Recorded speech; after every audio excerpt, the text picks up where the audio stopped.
Hey everybody, this is Ben. So I wanted to tell you a little bit about my work with my private client group. As part of Chance Bending, of course, we do consulting. We help startups and companies and people with their business strategy and raising money and doing all the things they need to do to grow, right? To bend chance. Now, really good story this week, actually. So working with a fantastic young startup out of Toronto. I will not mention them just out of respect, but I think you'll be hearing a lot more about them. They have raised a lot of money, terrific team. The CEO is young. I don't know, I'm guessing he's 21 at max, right? He's one of these young genius kids who's just so good at things. Yet they're working with us because they want to better understand how to grow, how to raise money, how to make things happen in a faster manner. They want to speed up their learning curve. So we've been working together for about 6 months. And it's a really big week for the CEO. He has a very big meeting coming up. He's meeting with a publicly traded company and he's meeting with some of their very, very top executives. So it's an exciting meeting. It's going to be big time. This could change the entire complexion of this startup, right? They're looking for a major partnership. And so we started working on what this presentation should be.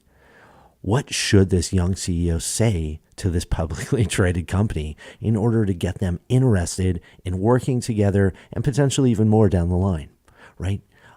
And I think that the way that it started was that the CEO said, Ben, I think I have roughly, I'm going to guess 15 minutes in this meeting to really make an impression. What can I say about our startup in order to get them interested?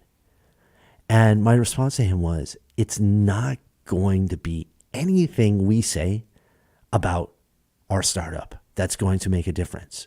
It's going to be how well we listen to their problems and what they need. It's always what's in it for them. And I know that phrase gets passed along all over the place. What's in it for them? But we took this to a really, really deep level. So the CEO says, Ben, I get it. I understand, but they're going to want to know what we can do for them. And I said, I understand that, but if things go right, you might only talk about what we can do for them. I'm guessing maybe a minute or two max. The rest of the time will be spent listening and showing that we understand their problems and we understand how to solve their problems. And the CEO nodded his head and said, that makes sense, but can we go through it? Can we go through some details? And I said, sure. So he said, what do I say? Like, what's in it for them? Like, they're obviously going to generate a lot of revenue through us. And I said, okay, what does the revenue get for them? And he's like, well, the revenue gets, I don't know. And he was stuck. He thought, well, revenue is sort of the end game, isn't it? Right? Like that's the whole point of business. So if we're generating more revenue for them, then won't they be happy? And I encourage the CEO to go even deeper, right? Go to the next layer. What's in it for them? What does revenue get them?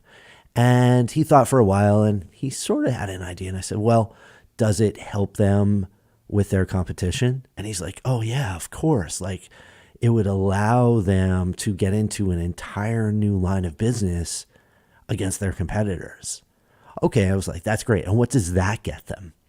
And he's like, well, then it means that from a strategic positioning perspective, they can go into different areas and they're going to free up time and resources. And this actually will allow them to pursue all different lines of opportunity because we're going to be taking so much off their plate. I'm like, oh, that's amazing. Okay, that's really good. All right, what does that get them? And he was stuck again. And he was like, I guess that gets them like dominance and respect, and it allows them to lead and it allows them to position themselves in a way that no one else can. They are going to effectively be at the highest level, the highest status. And I was like, all right, now we're getting somewhere. This is what you're selling. What you're selling is status and power and dominance. It is selling the ability to crush competitors, open up new lines of business. That's what we need to talk about. That's what we need to listen for. That's what we need to solve for. And notice, we haven't said anything about what your startup does. What your startup does is just how we get there. But if we're doing our job and we're listening to this company's problems, we should be able to help them, and we should be able to help them through responding and mirroring back that we understand the problem and that we can give them the benefits of solving the problem. That's what great salespeople do. That's what great CEOs do. And that's what a presentation can do. It can open it up. And of course, we have to worry about the details and we have to worry about how we actually go and fulfill that and do that. But that's not the point of this meeting. The point of today's meeting, of that day's meeting, actually, I should say, is to go and listen and solve for these issues. We want to really get obsessed with this other company. All they're thinking about is how do they solve their own problems.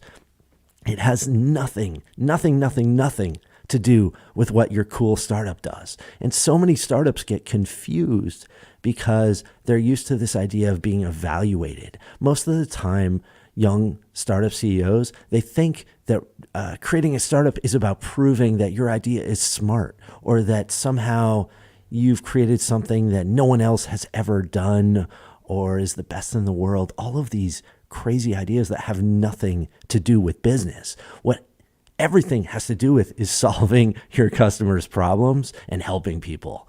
And so if you can get really obsessed with the helping people part instead of the part about what you're actually doing, everything changes. So part of our work here at ChanceBending is to work with young CEOs and frankly, older CEOs. We actually have a CEO that we're working with right now who's on the opposite end, much older, and we're having some of the same challenges. We really have to identify and solve and get obsessed with our customers' problems. It's really not about our technology. It's really not. So I thought you might enjoy this. This is some of the work we're doing with our private client group here at ChanceBending, and it's exciting. I love it. This is why I get excited to wake up every day, because I get to work with incredible people that are actually trying to help people and make a difference on a really big scale. So that's my update for today. Just thought you want to see a little bit more about what we're up to beyond all of our talking and podcasts and fun stuff we're doing. So I appreciate all of you, and lots of really cool stuff coming up this week. We've got more athletes. I think we have a celebrity too. We have, oh my God, you're really going to love this. We have the guy, he feeds over 300 professional athletes and celebrities every week, or not every week, but throughout the year. Just an amazing guy. So that's my little teaser on that. So enjoy that. And I think that one's going to come out on Tuesday. So look for that on Tuesday. All right. All right. Talk to all of you soon.